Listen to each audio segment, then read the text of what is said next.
All right, welcome everybody to our very first Friday Fix session. Today we are lucky enough to have a presentation on Volta SNAP, which I'm really looking forward to. I think it's a great tool and something that energy advisors might find very useful for their day-to-day activities. I want to welcome Aiden to our group here and thank you very much for your time this morning. Our Friday Fix is a new monthly session. It's meant for energy advisor members. It's meant to give you tips and tools, and we want to take you from best practices to your daily practice. We want to make being an energy advisor a very positive experience, and it's definitely changed over the years, and we recognize that. So we want to give you as many tools as possible, and these are brought to you by your friends at CHBA at no cost to you. And again, if you can attend in person for the Friday Fixes, please feel free to still register. We'll make sure you get the recording after the session so you can refer back to it as well. So with that said, I'm going to run a few little polls to give us a sense of who's joining us today, and then we'll get started on to our session. So very first poll, where are you joining us from this morning?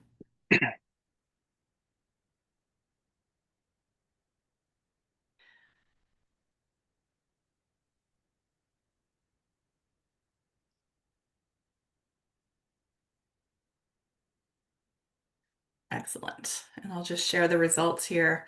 It looks like we have a large group joining us from the Lower Mainland. We have some friends from Fraser Valley, some from the interior. Nobody's on a tropical vacation, which is too bad for them, but Too also bad. I've had that happen before where they've had to attend from Hawaii for training sessions. So that's good. I'm glad we're not interrupting anybody's vacation.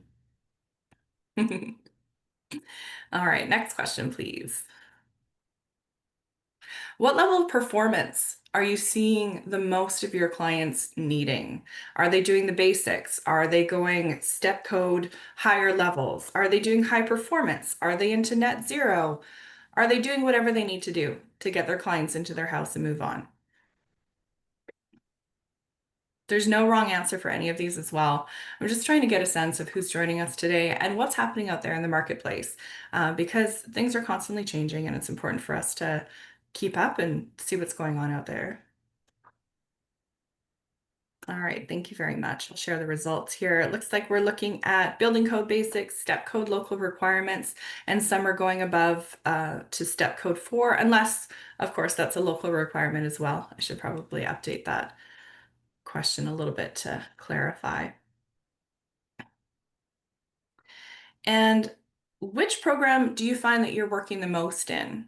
Are you doing code compliance only, so step code only? Are you doing code compliance with an EnerGuide label? Are you working in the new homes realm, or are you working in existing homes?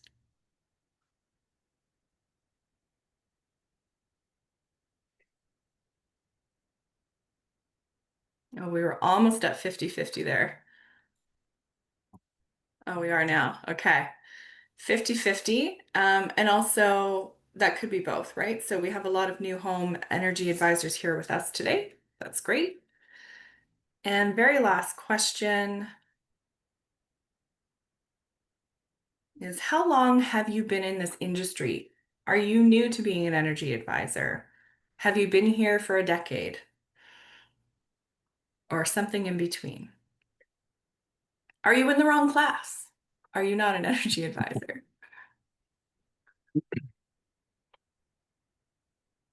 All right, this is great. So we do have some veterans here. We have some 10 plus years. We have 5 to 10 years. A lot has changed, hey? And we have a lot 3 to 5 years. All right. I'm going to stop the polling and I'm going to hand things over so we can jump into our presentation. I'll let our speaker speak about who they are, where they're coming from, and let him take the reins and let us know what we're learning about today. All right. Thank you, Vanessa. Hello, everybody. Thanks for having me. My name's Aiden Brookson, the research director at Volta Research. Here to talk to you today about our Volta SNAP platform. So, thanks again for having me. It's exciting to be kicking off this new webinar series with you all. So, okay. I'm going to start this off, but with just kind of like a couple slides of of presentation, and then we're going to spend most of the time in the app itself.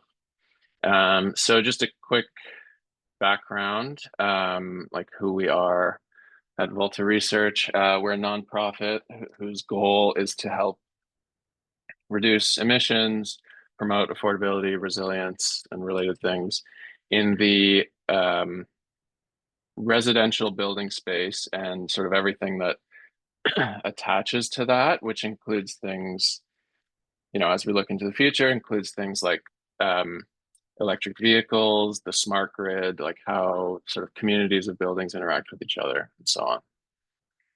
Um, so we do some sort of research consulting, and then kind of what we're here today to talk about is the Volta SNAP platform, which um, kind of the motivation behind it all. We before Volta, the those of us who started it were like researchers, sort of in academia or academic adjacent, doing things like making custom math models to figure out how a building could be operated more efficiently, and um, maybe got a little wanted to have our sort of research results have a more direct sort of impact on what's happening on the ground rather than turning into a research paper and maybe not getting read. And we realized, and through some sort of past like work, that Hot 2000, the Energuide rating system, are a great sort of they're sort of like the delivery mechanism for change in the built environment in both new and existing housing. Hot 2000 is like the language by which we can speak about buildings, the energy performance of buildings. In Canada, it provides a lot of, consistency. We can do an apples to apples comparison of homes across the country. So we, said, why don't we work with this system and try to make it, and when I say system, I mean, Energuide, Hot 2000, kind of the whole ecosystem, and try to, modernize it, um, expand on the sort of toolkits that people using Hot 2000 on a daily basis have at their fingertips. So yeah, like I said, the goal was to kind of work with industry momentum rather than sort of come in with like a brand new, I don't know, proprietary system or something like that. You could maybe argue benefits to both, but this is this is where we're at. Um, and yeah, so the work on Volta Snap started in 2019 with a grant from um, actually from the group at Enercan that develops Hot 2000. So it helped sort of put it on the web in the first place, and develop some extra features for it. And ever since then, we've been funding the development of the platform since its sort of soft launch in, I believe it was 2022 was this sort of soft launch.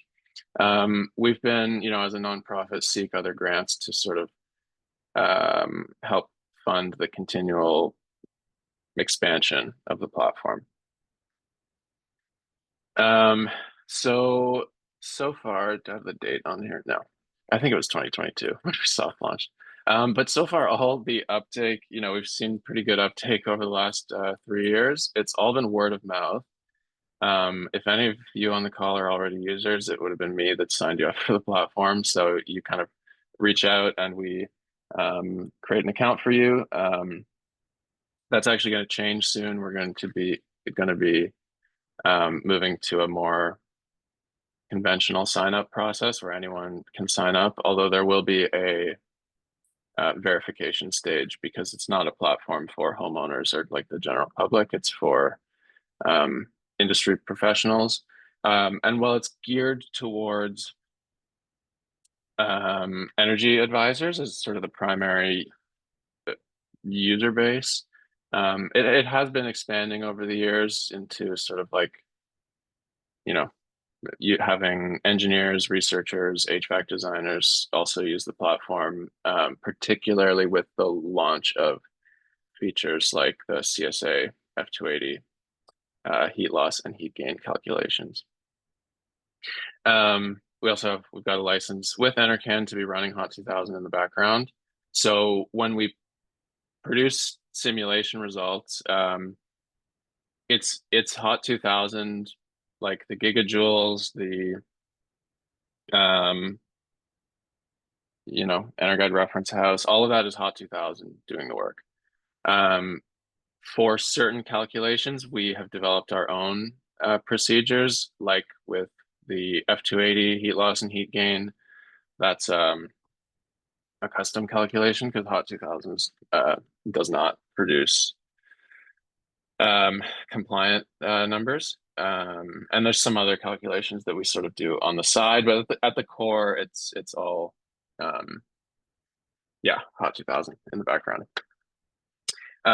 Yeah, so we're pretty excited and happy with the uptake over the years. And every month it's growing even more, so it's been great. And we appreciate the support and feedback as we go. Okay, so now I'm going to actually dive into the platform itself. Before So you do that, I'm hoping I can yeah, just jump in a little yep. bit. With those that are on the Zoom with us right now, by show of hands, is there anybody already using this program?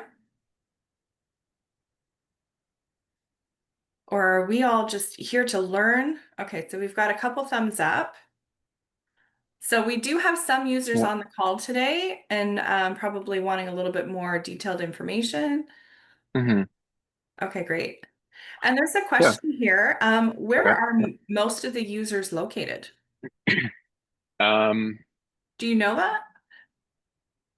there, I don't have the exact numbers, but um, BC, Ontario are the largest sort of groups. And then sort of after that would be Alberta, Nova Scotia, and then kind of like consistent mix across the rest of the country. Um, yeah, so it's you will probably see. So the most recent round of funding that we've got to expand on the platform was really to align some of the code compliance work with NBC. So there isn't probably as much like BC step code stuff as you might want, but it's something that, the tools and the features that we develop, it's all informed by the user. So um, typically, if they are small lifts like maintenance or quick changes, we can kind of do those on the fly. But when people are asking for like larger features, typically what we do is we'll sort of package a bunch of requests from different people together and then apply for a grant to kind of cover like a larger lift. It's typically the process. So things like now that we have the NBC compliance stuff, it's a pretty small lift to add like BC stuff code metrics. There are a few, but um, yeah, there's admittedly more that we can do there. Just our focus because of the most recent round of funding has been laser focused on NBC. Got it. Thank you. Um, yeah. So, yeah. Okay. So, in terms of getting started, yeah. Once you've signed in, you sort of land on this dashboard. You can think of it like your Google Drive or SharePoint or whatever for your energy models. You can create both folders and models. These are all my folders. It's a bit of a mess because I'm testing the app all the time.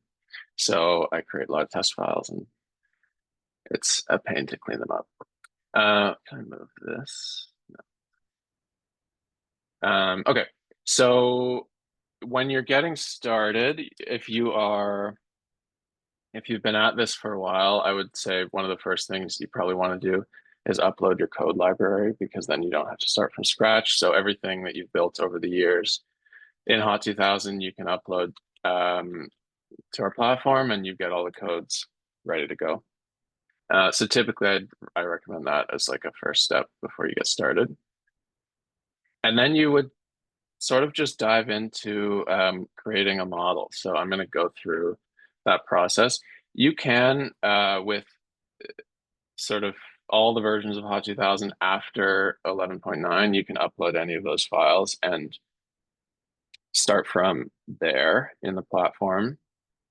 But you can also create files from scratch, and that's the, what I'm going to show you today because it's involves the most sort of new things. But I understand that if you've been working with Hot 2000 for a very long time, sometimes you develop muscle memory and it becomes hard to change softwares. So we didn't want to create like a barrier to entry and tell people you have to use our platform to define the file, create the file in the first place. So that's why you can import and export files. So CHBA-BC webinar is going to be the file. And yeah, we'll just do general mode. So this is what the model screen looks like. Typically, you kind of work your way from left to right. These first four tabs are all the inputs of the file. And then when we get to upgrades and review, that's kind of where we're analyzing like the results of our files. So the first thing, I'm not going to go through everything, but I'll kind of highlight some, good to know things. First thing we're going to do is change our weather location. Let's go to Whistler. And one thing that's very important to know, because I know a lot of people use the platform for F280, is that the weather conditions for F280 are different than the Hot 2000 weather conditions. So you'll see that when I picked Whistler here, we made a guess as to which F280 equivalent design like location we should use. But you can also change this if you want. You can change it to, because I know, and if we look at the Hot 2000 climate map, I know especially around the border, there are some issues with like how the Hot 2000 weather region handles or like crosses over other areas. So you can even change, if I search Alberta, like you can go into a neighboring province if you're on one of those weird um, Hot 2000. If you have to use a weird Hot 2000 location, you have the flexibility to change that for F280 purposes. And you'll see that we've got this sort of symbol here. It's a house, and the resolution on my screen is not great, but that's a little plus sign next to it. The idea there is it highlights fields that are not required for Hot 2000 or EnerGuide purposes, but it's kind of like the extra calculations we prefer, and we sort of highlight the fields that you should be aware of in that regard. So there's a couple others. If I go to specifications, for the most part, these are related to F280 calculations, although as we expand the platform, that's going to change. So like this one here, F280 can consider interior window shading, and you can define like the blinds and whatnot, which is going to have an effect on your peak cooling loads. But yeah, we'll just keep it simple for today. We'll save our file, and now we'll get to the fun stuff. Everybody's favorite part, defining the geometry of your house. The other thing, I kind of did it quickly, but I've got my units in Imperial. You can freely switch units on any particular field throughout, like as you go. And now I think my next, yeah. So now we're going to get into the sort of takeoffs and geometry of everything. Before we So switch over, if I can just yeah. jump in, there is a question here. Mhm. When importing a Hot 2000 file, the building code seems to always default to NBC. Should we be choosing BC or leave it at NBC? Yeah, you can choose whatever you want. This is actually not a Hot 2000 field, the building code one. It actually, what this does is it impacts the estimation of the ventilation rate requirement for the house. There's not a whole lot the building code field is connected to otherwise. And I think it might be triggered like the change, yeah, when I change provinces here. Um, But if you're uploading a file, maybe that's not getting triggered on upload because the field itself doesn't come to from Hot 2000. So I can take a look at that. So I guess the answer is yes, you can change it. There's another question here Yep. that's specific for myself and Claire. For us in the Hmm. Fraser Valley, which one would we, or what would we want to choose? Um, I think that has to do with your authority having, or like your Yeah. local jurisdiction. Um, so I believe that's identified. I know Langley feels differently than Abbotsford, feels differently than others. So I think that's something to confirm with your local community, just to make sure that you're using the right area that Yeah. you're looking for because it does make a difference in your final file. Hmm. Yeah. Yeah. Generally, we're like, we develop the platform, and while we are, we're not usually in a position to tell people how to achieve any sort of compliance. uh, it's kind of like I don't know, arm's length thing, I guess. Um, so yeah, okay, I'm going to dive in and show you how the drawing takeoff feature is used. So how you might um, capture uh, geometry information from a building drawing. So typically, this is gonna apply to new construction houses, um, because you want to be working with drawings that have like a consistent scale to them. So yeah, we upload the drawing, and what it does is it sort of scans it so that we can do like a snap to lines or snap to points thing. And the first thing you have to do is assign a scale for your drawing. So we do that by finding any measurement on the page and going from one end to the other, and then telling it, how many pixel or how many, feet per pixel we're dealing with essentially. And if we know we have consistency across all of our pages, we can just apply that scale to everything and continue on. So the next thing I do, this is the basement. We've got just sort of the floor plans for a two-story house with a basement. And the first thing I'll do is outline the perimeter of the basement. So you'll see here, there's a couple like um, sort of helper tips. And what I can do is I can either click around like on my own around the interior perimeter, or I can hold the S key, and you'll see as I get close, this blue dot appears, which is showing me where the point is going to snap to. So I can go around while I'm holding the S key and have it snap sort of directly to the lines itself themselves. So I go and do the perimeter of the basement. We can set it, we can call it a basement. We're going to say that's the sort of level of the home it applies to.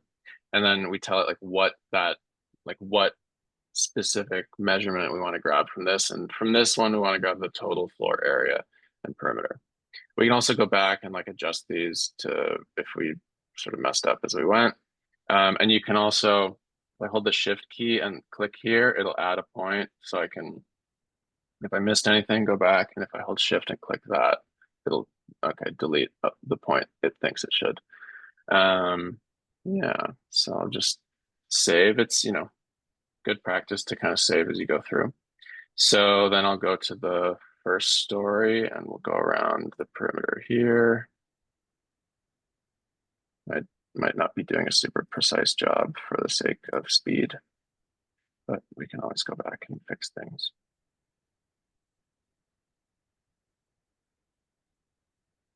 Okay, so there's our first story. First story. And it's again the total floor area and perimeter. And the tricky thing that we have um, with this floor is we've got this buffered wall that's adjacent to the garage. So I can go in with the multi-point line and um, highlight this perimeter here and say this is on the first story and it's a buffered wall perimeter. So now when I save and exit, I'll just show you sort of what this looks like, what it's done. is it's put in the area and perimeters from those shapes. And here's on the first story, here's that buffered wall we added. So I'll just go back quickly and do the second story. So on the upper level, the sort of, I guess, unique thing we've got here is there's an exposed floor above the garage. So this is second story. It's the, yep, again, total. And the other thing we got to do here is outline this sort of cross-hatched area as the exposed floor that we want to highlight. So we go around this, set it, it's an exposed floor on the second story, and it's an exposed floor. Okay. So now we can take a look. You'll see the kind of the data entry mode here has changed to this sort of combined view, which combines Hot 2000 and these new like takeoff fields that we've included. And what happens here is I can click, you'll see my Hot 2000 components are empty. I can click convert takeoff and it'll create, in this case, a basement and the floor header specified by the height I've got here, based on all this geometry here. So if I go through and do that for the first story, you'll see it created the buffered wall with that perimeter specified and the floor header broken up across the walls accordingly with the matching perimeters. And then on the second story, the kind of differences that are going to be here is there's no floor header on the level above. And we want the sort of remainder of this floor plan area to be taken up by attic space. We say remainder because you could add like custom ceiling components here. And then it's like the area of this minus the area of this. The ceilings would be the remainder. And I can click convert. And there we've got our exposed floor and our second story wall and the attic that covers the rest of the space. And now, yeah, so the other thing you'll notice is these all came in with or I guess the default material types. But what we can do is we can sort of specify what defaults we want for all the given material types. So what I'll do is I'll say for, our ceilings, I know that it's all, R20. We don't have any flat ceilings or cathedral ceilings in this house, so I can just leave that. For the walls, I know that they're all or mostly going to be 2x4 R12. Sure, let's go with this. I'll do that for windows, that for doors, that for floor headers. And then basements, we don't have any crawl spaces. Floors above foundations, I'll leave as default, and same with slab, that'll treat it as uninsulated. So now when I click convert takeoff, you'll see that these things have updated. The basement walls, the slabs are still uninsulated. And I can go through again for the first story, update those, and the second story, update those.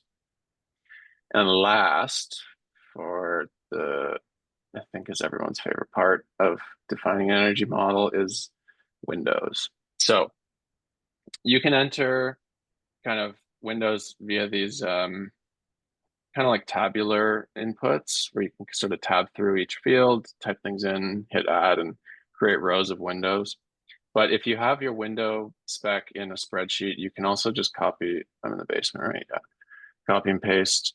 And then we sort of give you a preview of what that's going to look like, pull those windows in. And now when I click convert takeoff, it adds those windows to the basement or to the whatever the main component for that story is. So we'll do that for the first story as well. Convert. So they've added all the windows to our, the main wall, not the buffered wall. And on the second story, first one, if you've already got window data there, you can check this to overwrite existing data. And I click convert, and there's all our windows. So, so what you've just seen there, the measurements kind of waterfall down from the drawing tool. So you can kind of like interact with each of those systems in however way you want. You can choose like if you like these inputs, you can just use those directly, like, and not have it feed from the drawing. If you want to use the drawing, it'll feed to this, and then that feeds to Hot 2000. Um, they don't sync like in the reverse direction because that's um, uh, well, practically speaking, is kind of a challenge and can create a lot of points of confusion when changes are made in one place. Like how should it be updated in the drawing, and so on. The other thing that happens, so now that we calculated the window to wall ratio, now that we got windows, and now that I'm done inputting geometry, I can switch back to Hot 2000 mode, and that's just going to show us all of our Hot 2000 components. When you upload a file, essentially everything except for foundation components are going to go into this other category because Hot 2000 um, doesn't really have it doesn't really explicitly tell, uh, it doesn't explicitly hold the information about what story a component is on unless you're using the room inputs, which are, um, EnterGuide says don't use them, but I know some people have in the past. And you can do some other things here like filter all your components, look at them all together. When you click this, it expands it, you get all the fields. But you can also like edit any field from this sort of top level as well. And the other cool thing, I'll do it on like something else, is you can take any like measurement field. You can use equations. So I could say it's like 150 plus 6 and get so any sort of Excel style equations, you can enter info that way. And the other thing that happened whenever I clicked the convert takeoff button, we calculated the floor areas, so above and below grade, and the house volume based on the floor area and the wall height and floor header heights, as well as the height of the highest ceiling, were all calculated when the convert takeoff button was clicked. So now we can move on. Let's make this house a little bit, let's make it a little bit, not super energy efficient so that we've got room for improvement. Um, we'll give it, so one thing, we've got the Energy Star like equipment database for different mechanical equipment. So I can search manufacturer that I know and pick the model, and it's going to pull in its specs. So this house, we'll say it has a furnace. We'll say it's got AC. If I don't pick anything here, it's just going to pull in like the Hot 2000 defaults. That's fine. We can stick with that for now. In here, this all pretty much mirrors the Hot 2000 fields and inputs, just kind of organized a little differently. And for hot water, yeah, we'll do another gas system. We could define solar here, temperatures and base loads. People don't really mess with those too often. Although there's two things in the temperature sub-tab that are worth highlighting with regards to F280. So F280 always, by default, will use an interior set point of 22 degrees Celsius for all internal zones. But the standard also allows you to use either 18 degrees for a basement or 15 degrees for a heated crawl space in F280. Crawl spaces in F280, I should cover this on this call because I get a ton of questions about it. So they are essentially F280. There's guidance on slab on grade and basement components.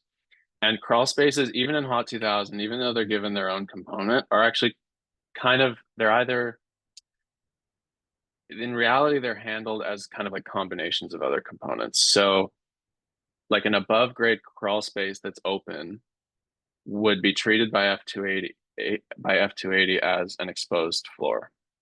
That is adjacent to or exposed to ambient conditions. So people have often asked me, why are, I have this crawl space and I've insulated its walls, but um, I'm getting like my heat loss is crazy. It's super high. And the issue is that if you say that that crawl space is not within the heated volume of the home, then F280 tracks the heat load between the floor above the crawl space and the air below it, as if that air below it is at the design condition of the location.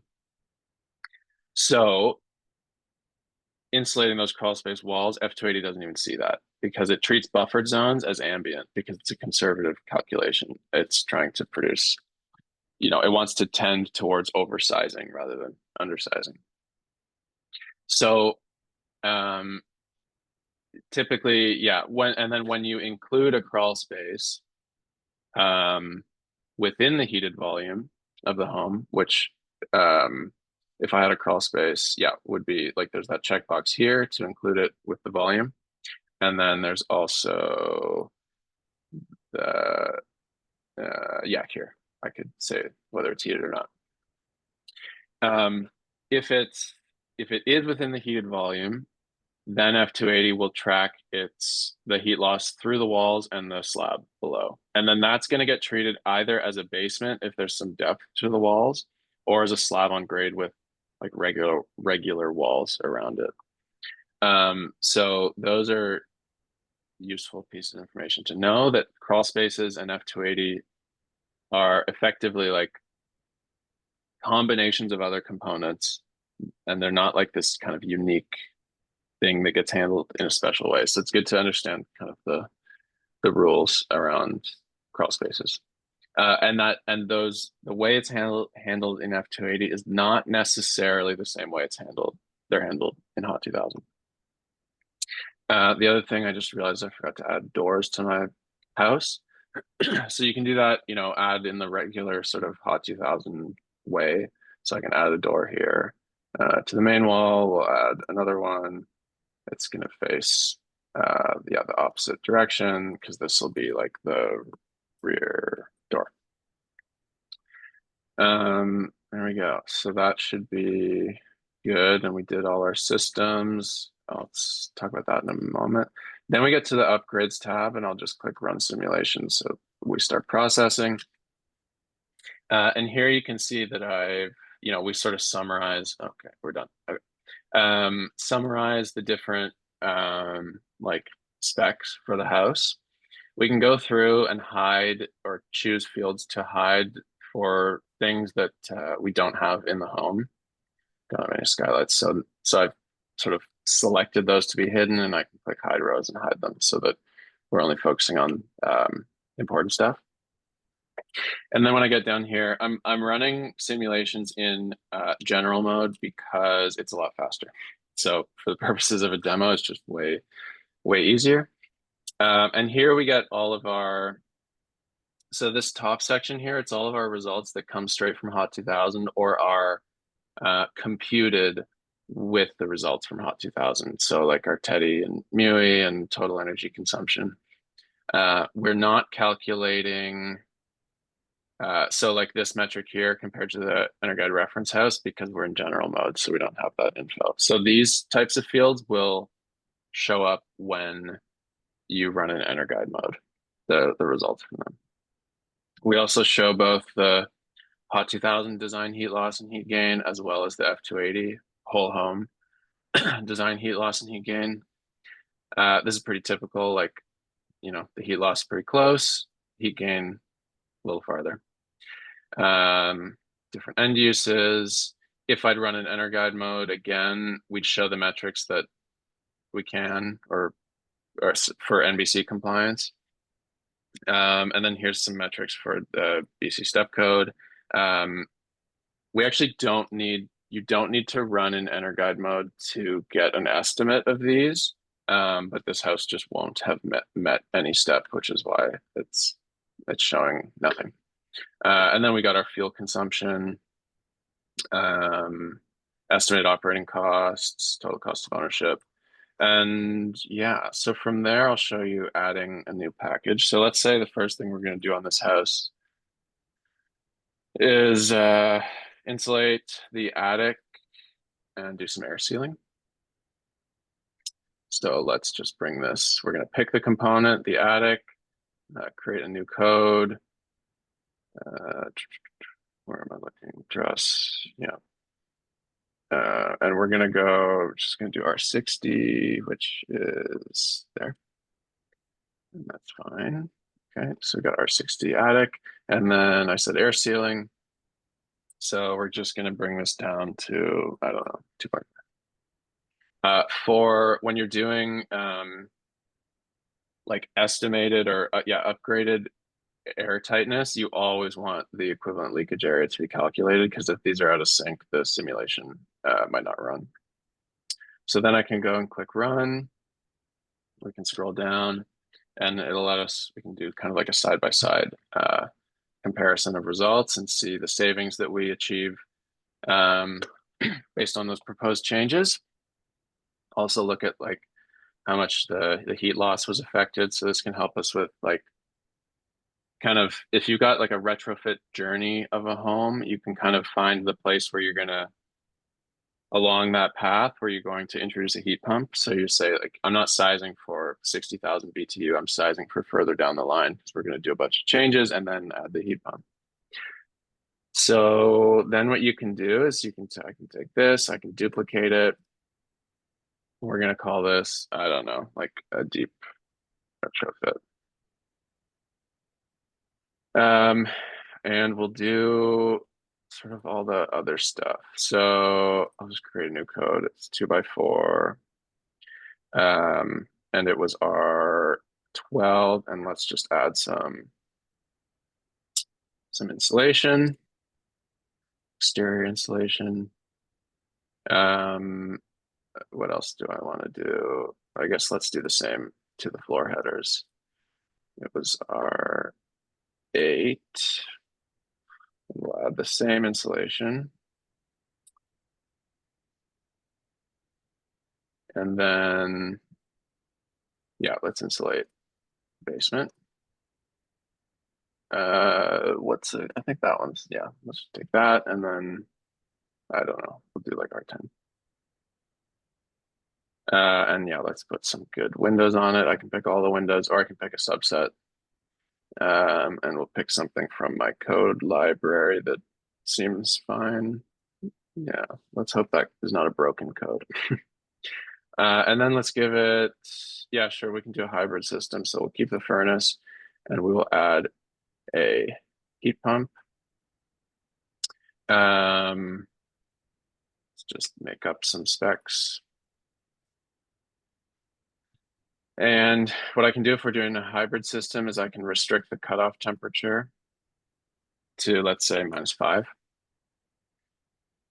Typically, when you're doing an upgrade, like you usually want to have a calculated capacity so that you don't, just to guarantee that it'll simulate, because if it's sized too low, then you can run into issues.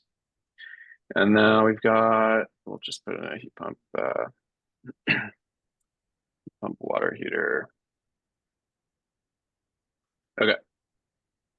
Yeah, I'm good with that. So now we can click run and see how our deep retrofit did.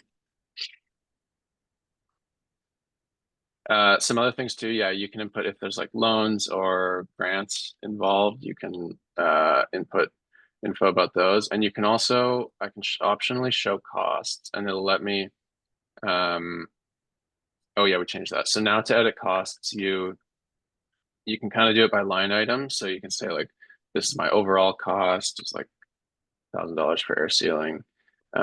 So that's what it's going to cost there. And I can also, like, if I've got something that's done by like a material by square footage, I can input costs in that way and like add taxes, rebates, etc. And that'll let you do like It'll give you better, you can check like the payback, the net present value, things like that. Oh, and I changed things, so it wants me to rerun because I can't guarantee that what I changed would not have had an impact on the energy performance. So just run again to make sure everything's good. Okay. Yeah, and there's our results. So, pretty substantial savings there. We've pulled all the heat loads down. Um, and then you can see like we've met this level of air tightness, and done good on the MUI side, but not on the TEDI side. So we haven't actually achieved like a step here, but that's like the equivalent level we would have achieved on the for the like MUI steps. So that is the upgrades table. We can also do kind of a deep dive in the review tab. A cool new feature we have is hourly electrical load estimates. So this is, I switched it to the deep retrofit, which had a hybrid system. And you can see pretty clearly where those dark blue areas here, where the furnace is being used. That's keeping our winter load pretty low, like 3.4 kilowatts that's quite low. And we had I think the cutoff was -5, so you can play around with that and see sort of what your expected load would be. You can also download this data and do convert. You get it in CSV form, and you can kind of do whatever you want with it. You get so these first 6 here are the different end uses. So base loads, ventilation, hot water, heating, cooling, and solar. And then we get our total. So clearly here, yeah, you can see the temperature is low. So we're not using, and this is only showing electricity. So we're not using electric heat because we're below our cutoff. We're using the furnace. If there was an EV, we'd include that here too. And then this is the actual heating load experienced by the home. Some researchers wanted access to that value. And then the other important thing, exporting the file, you can, take the file away into Hot 2000. Sometimes these are not actual issues. The file simulated, so it's not a real issue. This is actually just saying like, make sure this is correct before you're proceeding. So indicate that it's something you might want to check up on. And then here's your file ready to go. And you can apply the different upgrade cases that we defined. And also you can choose to apply the specs of the upgrade to the base file if this is checked. Otherwise, if it's not checked, it's going to keep those upgrade specs in the separate energy upgrade section of the Hot 2000 file. And you can also choose to export the file with results, which is just going to take a little bit longer because it actually simulates the file. This is where you change the program type to EnerGuide, or EnerGuide 2020.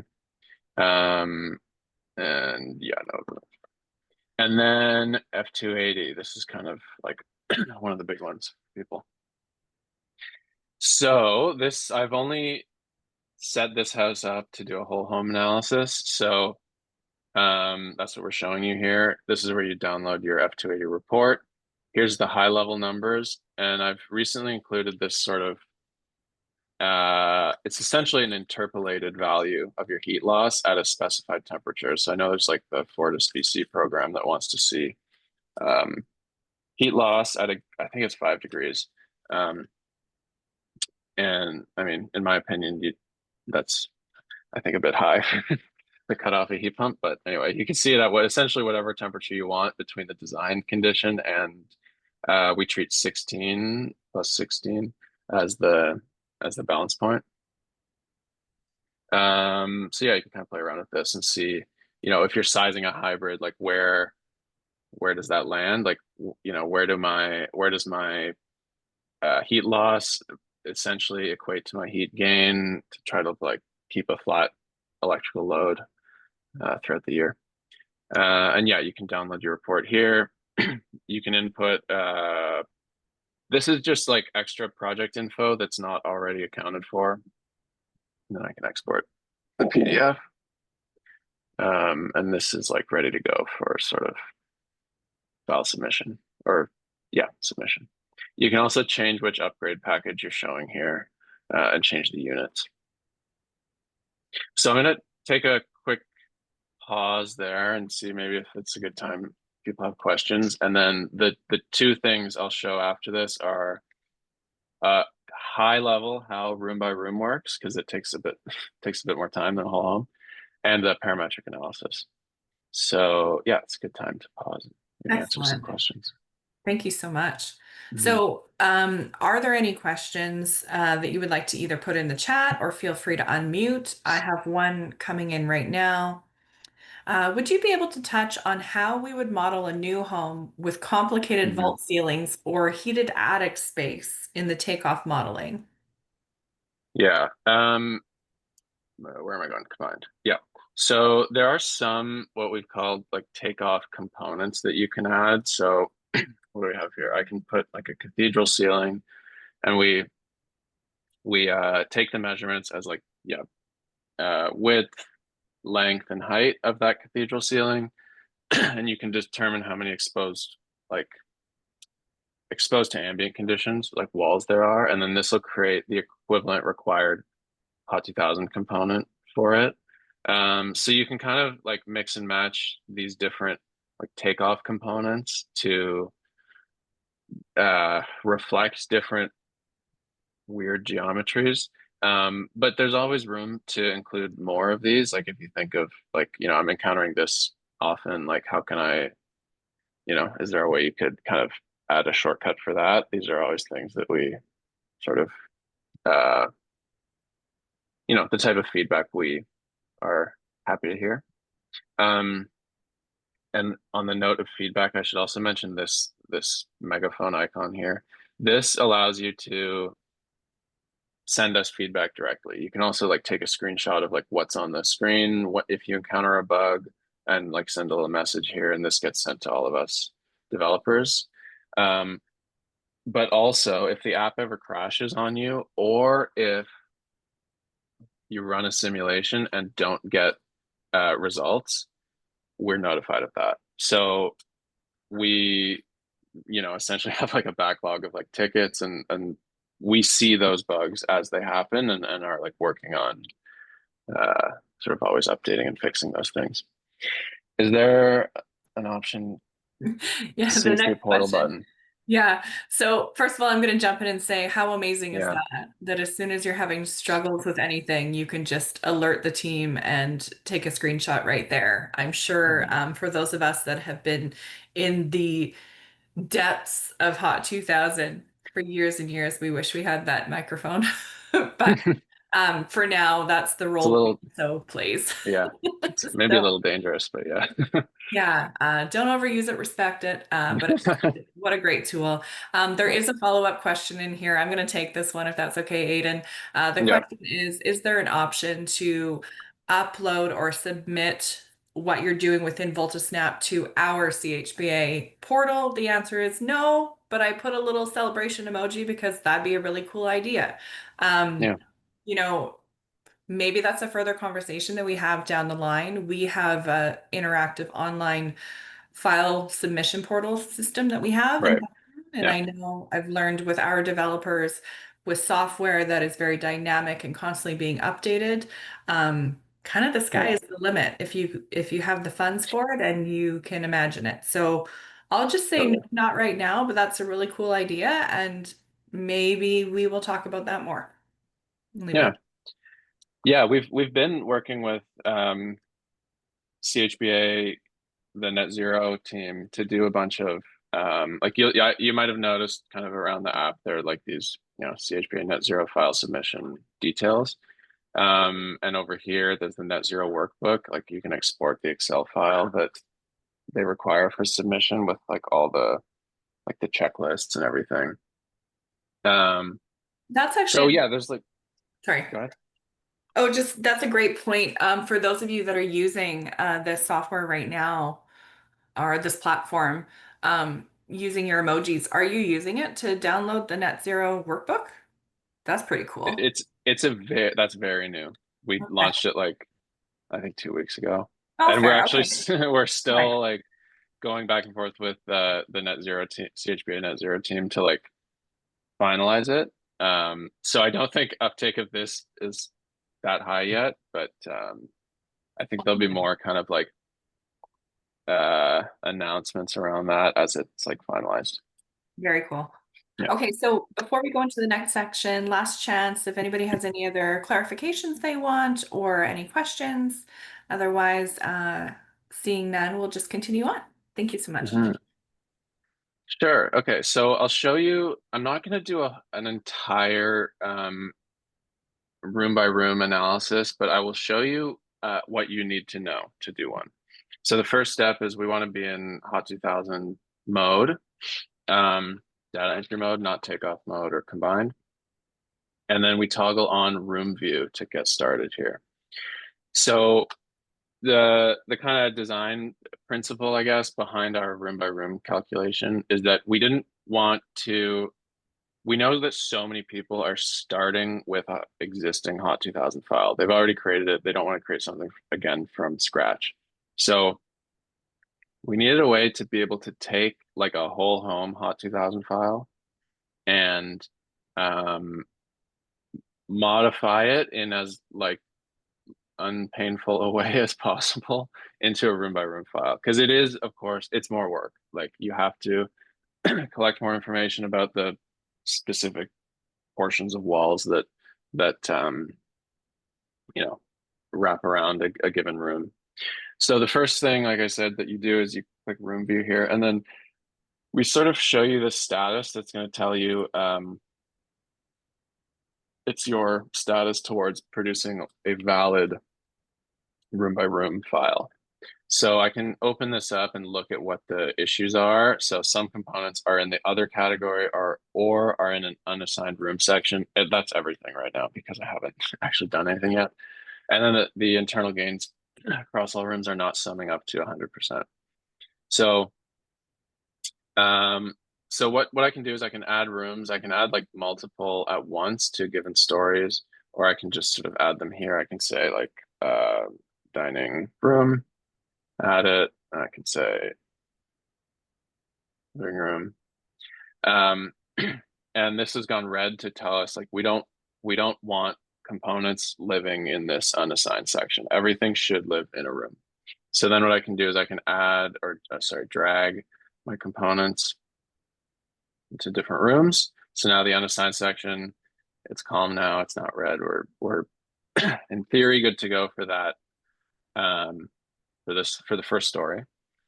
And the other thing is you for room by room calculations, you do need to know the level of the home that a component is on. So you have to, or you can't just have things be in the other category because that affects air leakage heat loss, like the story of the home that you're on. So the other thing you can do is this sort of split component feature. So this is where you take a component designed from like a whole home perspective and split it into all its different rooms. So essentially what I'm going to do, I'm just going to say we're going to split this main wall into two. One portion is going to be the dining room, the other is going to be the living room.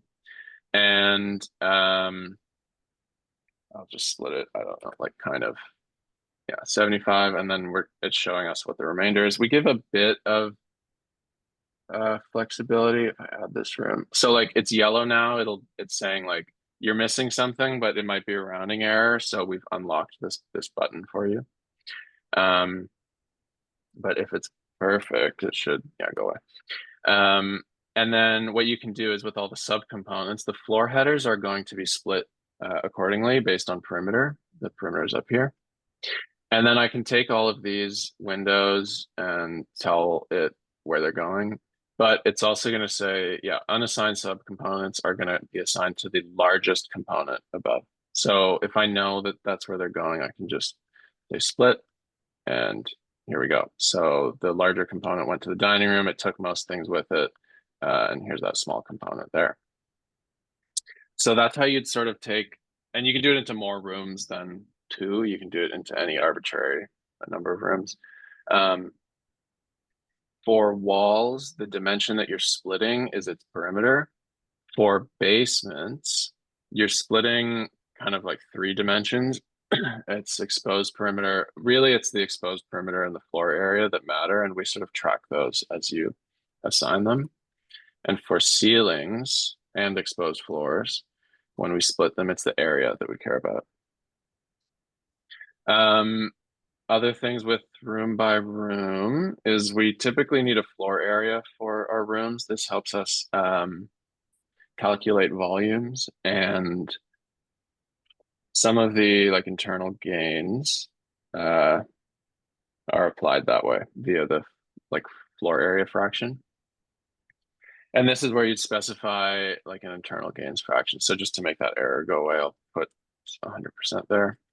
And then that means that, yeah, the internal gains one's gone. Um, and it's saying we've got an issue with one of the floor headers on our first story. Oh, it might be that this is 0. Let's just give them some numbers.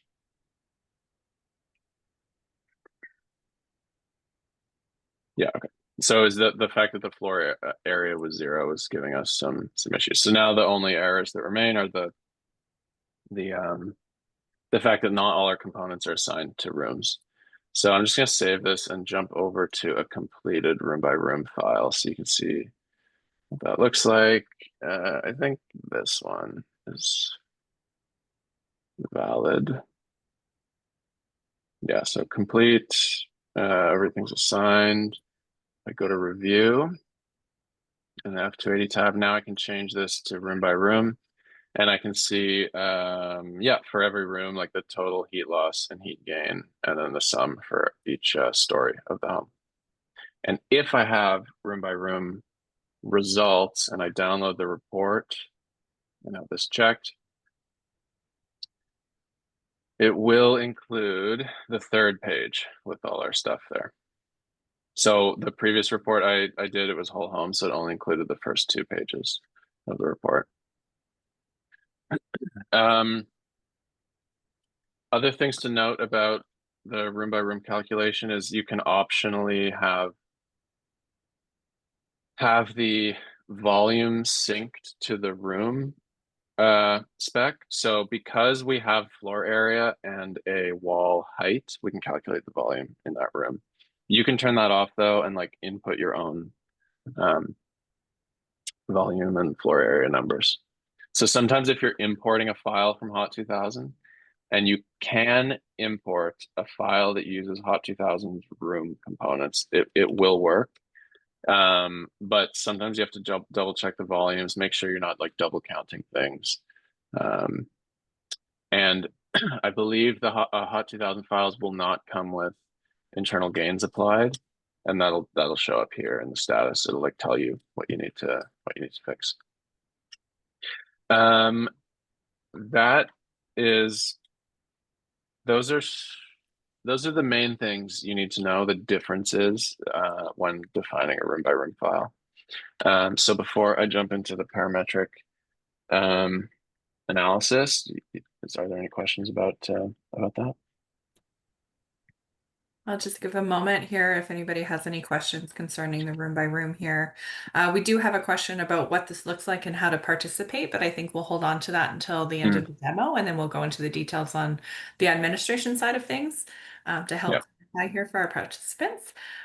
But I don't see any questions coming through Okay. on this specific piece. And also, I understand for me personally, you'll probably receive questions once people are in there and playing with it, working with it. Yes. Like that. It might not come to mind now, but oh, Yeah. I spoke too soon. Brianna has a question. Here we go.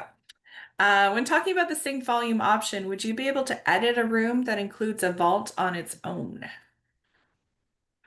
Um, Edit a room that includes ball on its own. You could. There's a lot of different ways that you can account for that. I'm just trying to think of what like the most direct one would be. Even when you're syncing volumes, you can always add new line items. So like even if all the volumes are synced, you can also have non-synced options that are like custom, like kind of,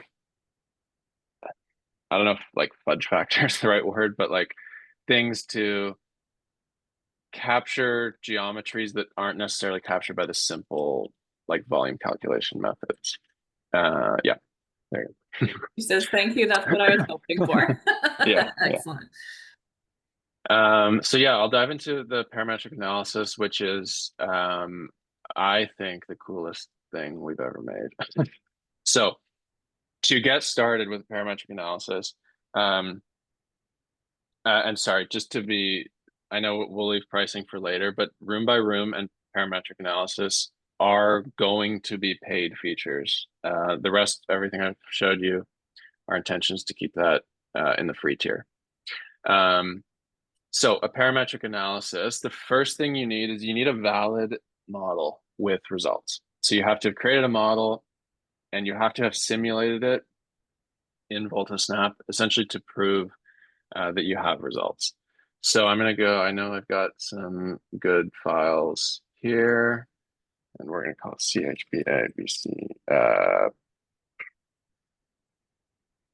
Yeah, so I can just go ahead and create that.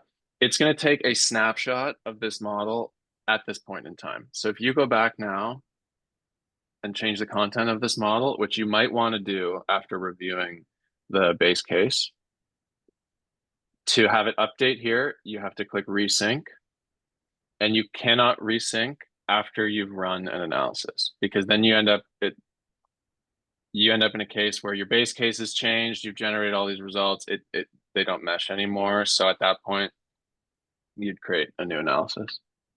But before you've generated results, you can resync your model. So if you realize, oh, like I messed this up, you can fix that. So yeah, this is just a summary of the base case. Upgrades are kind of where we do most of our playing around.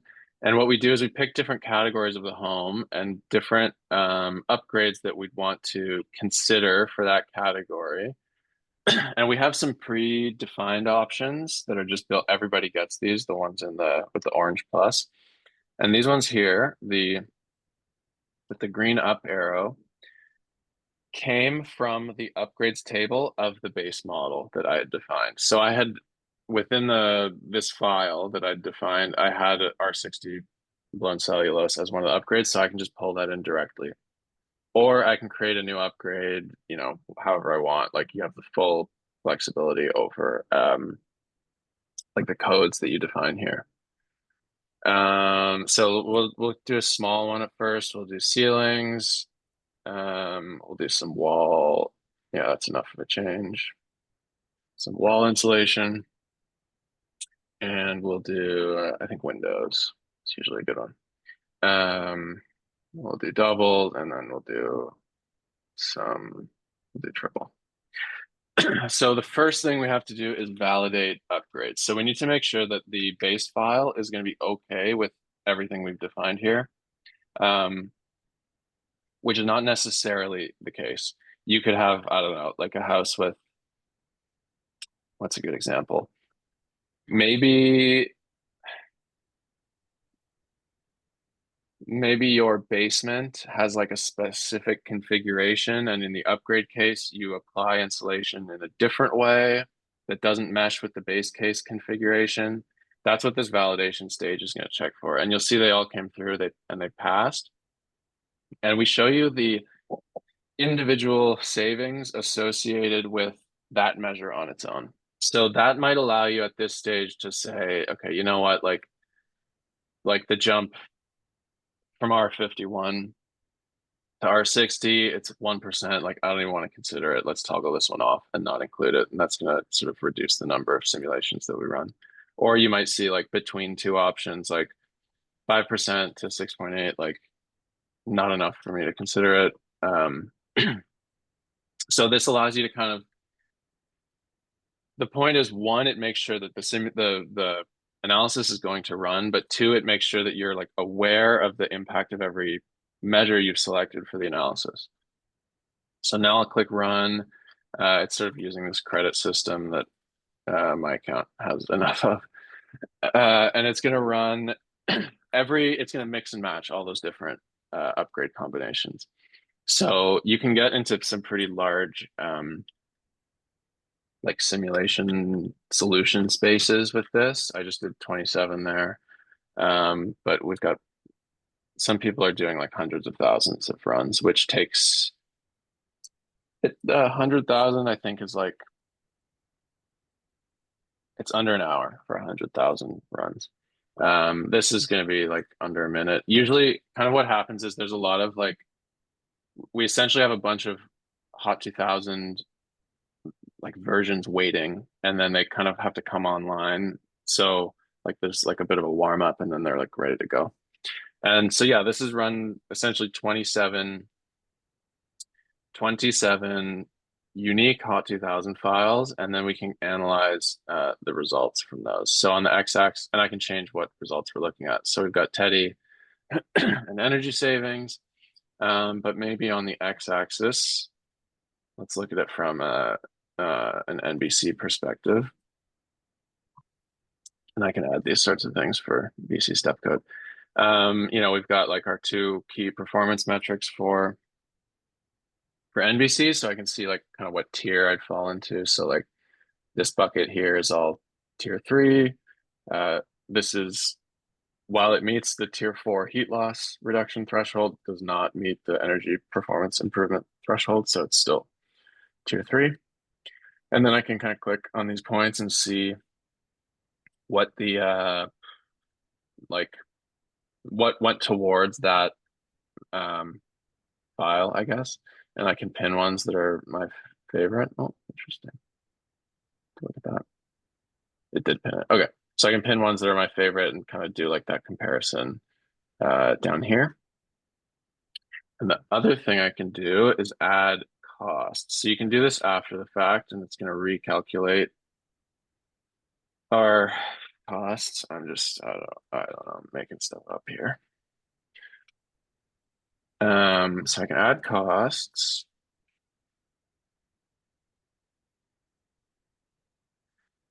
And we'll save changes. And when I go back here, it's going to say, like, we've detected there's been a change to your costs. Would you like to recalculate?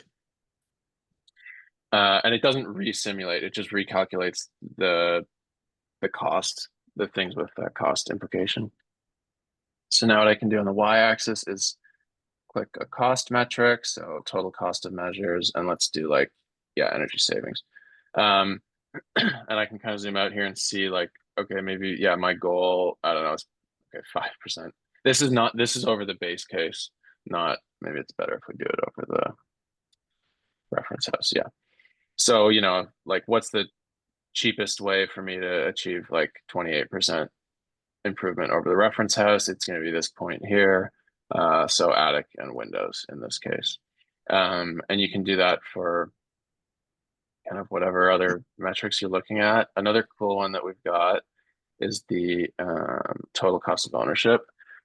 So this is like the capital cost plus the operating cost for every year based on the time horizon I define here. So I can change this and we can see how total cost of ownership changes over when we consider like, the lifetime of a home versus like immediate, what's cheap immediately, but it's going to save you money in the long run. This allows us to kind of play around with that. And you can edit your individual fuel costs here. So that's where you get your prices for electricity, gas, and your other fuels. Um, at the moment, we show you what emission factors we're using for those calculations. We don't allow those to be changed. We may at some point, but it has to come with a lot of like disclaimers when it's done to show like this was the emission factor used. Like, you're kind of diverging from the standard case, like just to make the results very clear, because you can get into some cases where you're kind of we don't want to be in a situation where misleading results are getting produced on the especially on the emission side. And then last thing is you can export all this data into CSV, and you've got like your different these are the different measures for the different categories and all of like the simulation results. And you can do whatever you want with this. Put it into your own analysis tools or whatever. And so with this feature, the parametric analysis feature, um, right now all users have access to, it's like a free trial of up to 500 like combinations. So that was 27 I just did there. And all users, while it's in sort of like free trial mode, have yeah, can do up to 500. And we're working on finalizing what is essentially like the like in-app payment system, um, to launch this a little bit more, I guess, broadly beyond the scope of the free trial. And I think very quickly before I skipped a bunch of these, we do questions. I'll just kind of go over quickly our roadmap, what's coming next. So EVs, that's already live. Very soon, we're going to be having open signups. I sort of mentioned that at the start, and doing more on the sort of the merging of model data to reality, essentially. So being able to upload utility data, change like the household operating conditions of your model so it better reflects actual usage, and then you could take sort of utility data and like overlay a heat pump curve's performance and see where your peak loads might end up. We have our mobile app. We're essentially waiting on like the Apple App Store. There's like a verification process you have to go through that's taking a while just to be able to publish it, but that's coming very soon.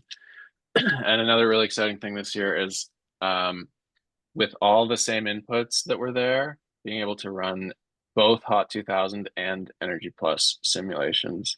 We've already got the prototype of this working, and it's pretty cool what that unlocks in terms of like the hourly performance metrics you can get out of a home. You can look at how, like, what temperature a given sized, like undersized cooling system will maintain a home at.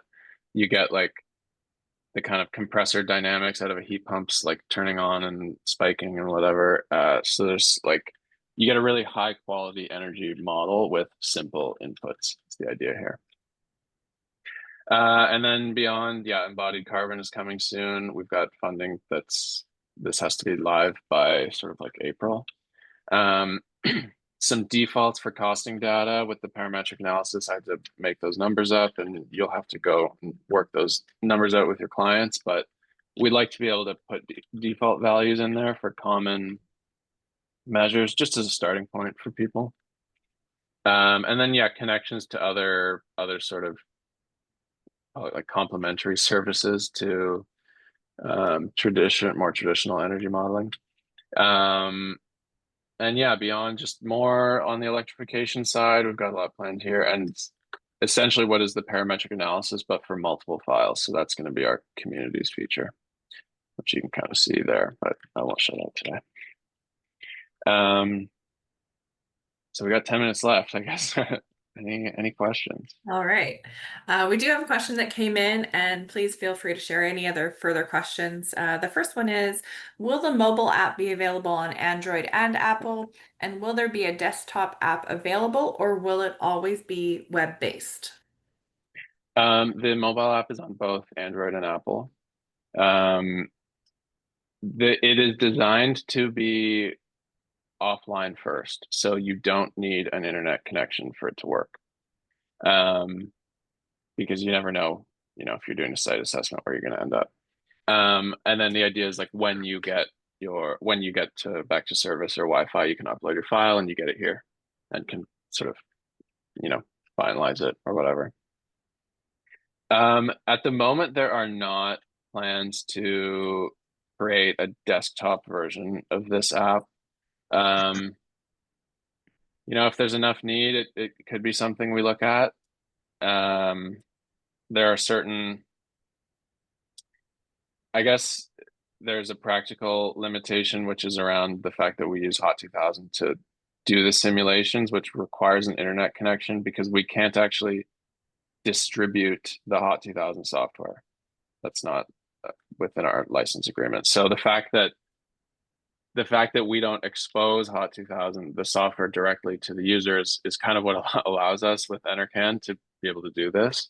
Like it's all like tucked away in the cloud in the backend. Um, so yeah, a desktop app, there would be kind of a few hoops to jump through, but that's kind of what we're aiming for with the like offline first mobile app is being able to like handle that use case. Yeah, that makes sense. And actually, I had a question just for my own knowledge. At the beginning of this process, you showed how you can start from fresh or you can upload an existing Hot 2000 Hmm. file and it pulls information from the Hot 2000 file. For my own Hmm. clarification, is there a push feature to push information back into that Hot 2000 file? Yeah. Yeah. So let's just take like I don't know this one. Yeah, so I'll just upload a file. It comes with all the like component information. Then you asked to push back. So that's I guess that's kind of what the export feature is. Um, so this is like giving you back the file. It's going to be a different file because it's like we can't edit the file on your system, but um, I didn't do anything, so it'll be equivalent to the one you uploaded in this case. I see there's a question about a DCF, so yeah, I can click here, export DCF, and here's all the info. So like foundation, there weren't any pony walls, but here's like all the kind of envelope components, the doors and windows, mechanicals. I'm not sure how complete this file was, so some of the fields are empty. But yeah, this you could use this to. I've run this by like the team at Enercan for DCF purposes, and it was kind of inspired by theirs. Tried to make it a little more simple, but yeah, you could use this. It's got like all the specs for everything. Um, yeah, That's we've great. also had yeah, we've had some users who have just like print screen this and used it as a DCF. I don't know if Enercan loves that, but but That would be a no. yeah, Enercan loves their DCF files. That's their guiding light when they're doing yeah, an internal audit. I know that that's not yeah, necessarily what an energy advisor uses as building their file, but that's what is the requirement for yeah, audit purposes. So yeah, for sure. that's an ongoing, constant conversation. I'm sure. Yeah, Okay, yeah. so I don't see any other questions. So I wanted to jump into, Mhm. okay, I'm a participant. I've listened to this session. This sounds great. Where do I go? How do I get started? This is cool. I want to start using it. What does that look like for me? Yeah. So, I guess if you share my contact information, or oh, you know what? Let me. I've got that on the next slide. Um, so I think that QR code. I think that is the email QR code. Maybe it's our website. I should check that. It's our website, okay, which has a contact form. But yeah, you can essentially email us and create, and we can create an account for you. Um, if you are a registered energy advisor and want access to EnerGuide mode, we do require proof of your um, active license with Enercan. That's a part of our It's a part of our license agreement with Enercan to verify the status of our users. Although if you don't have the verified REA status, it you can still do things like F280 and the parametric analysis, but you can't run EnerGuide mode, so you won't get standard operating conditions or the reference house. So yeah, that's just an extra step if you're a registered EA, which is something we have to because of our sort of work with F280 how that opens up the user base of the platform. It's like a sort of extra verification step we've got to track. That makes sense. Um, yeah, And do you, this sorry, yeah, just for the registered, like the registration confirmation, yeah. do you, like, do you follow up with users annually? Is there a process in place for those that are no longer an energy advisor? Is that something that is continued to verify for Yeah. EAs, or once they have access, they don't have to worry about it again? So the initial verification is between us and the EA. After that, it's between us and Enercan. And so like ongoing changes, we communicate with Enercan about updates. But we have to do the initial verification because um, it we need to do it fast with when there's new users signing up and Enercan, they got a lot going on, so can't always uh, be as fast as we need in that regard. Yeah. And that's something certainly as a service organization, we're happy to support. So if you need any verification from Yeah, the yeah. business side of things, please don't hesitate to Mhm. reach out. Um, so just for another point of clarification, I'm just going to say exactly what the question was earlier today to make sure I have it covered properly.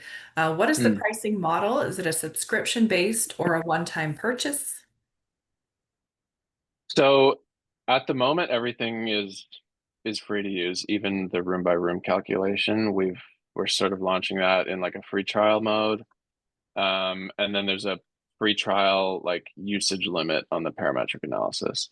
Um, that is going to change likely, I think in January is when we're going to implement pricing to both those features. Um, they are both going to be on a essentially a pay per use model. We This could change over time. It's sort of the payment system through the app is new for us. We've been operating for like 3 years without it, and are now in a position where we're offering these kind of more like premium features. So it's kind of where it makes sense to start charging. Um, so it's possible that the payment model changes as we, level out and things sort of stabilize. But in the beginning, it's going to be like for room by room per model and for parametric per size, like simulation size. Okay, excellent. Thank you for that. And so I see now we're right at 11:30. So if you do need to exit, that's completely fine. We are recording, so you won't miss anything. You will have access. I want to give an opportunity to anyone who is currently using the system would like to share their perspective as an energy advisor using the system to your peers. Feel free to share that. Um, and otherwise, if there aren't any other questions, we'll probably close this out now. But thank you very, very much for your time and for your demonstration. I thought this was incredibly interesting. I think it's very visually pleasing, which always makes it easier to participate in anything that has to do with modeling. It looks very user friendly, and I love the idea where if things go sideways, there's somebody right away that can assist there. I think there's a lot of opportunities there for sure. I would love continued conversations together with CHBABC on how we can support our energy advisor networks and have them have Hmm. access. And so I think there's lots of opportunity there as well. Hmm. There is uh, a two-part question here. Oh, they're unrelated. Two more questions that we'll tackle as people are able to stay, or if they have to go, that's totally fine. The first question is, if we're completing a room-by-room report for most, if not all of our files due to rebate requirements, can you let us know about how much it would be for a room-by-room pay per use? Uh, yeah, don't hold me to this, but it's going to be in the range of like $5 to $10 per file. Okay. And then can we have access for multiple employees who access all of the same files? How would that work? Yeah, so let me share my screen again. There there is where am I going? There's an organization feature. Where's the best place to show that? Yeah, I guess so here, organization. I'm a part of like the developer team. I've also got a couple other, you can be a part of multiple organizations. Um, but what that lets you do, you can either share an individual file via the settings here. So I can pick which users I want to send it to. I've received permissions to actually do the share. Or I can share an entire folder. You can kind of see which ones are like which are shared folders. So I could go in here and I can click blah, blah, blah, share folder, pick, I could pick a subset of files within the folder and then all the people I want to send it to.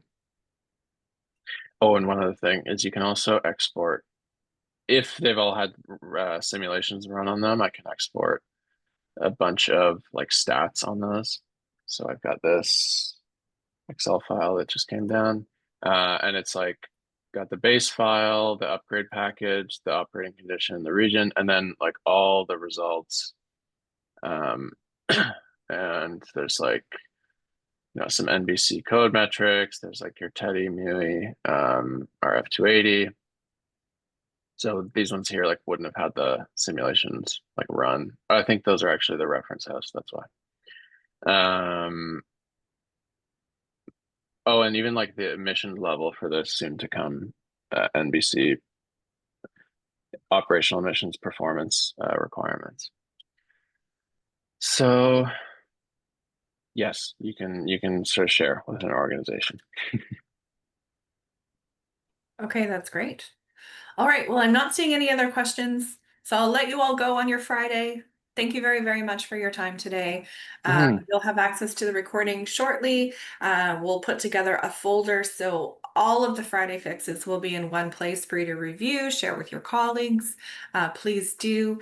Thank you so much for your time today. Thank you for addressing our questions. And participants, thank you for joining us. Have a great weekend, all. Thank you. Yeah, thanks for having me. Take Have a great care. weekend.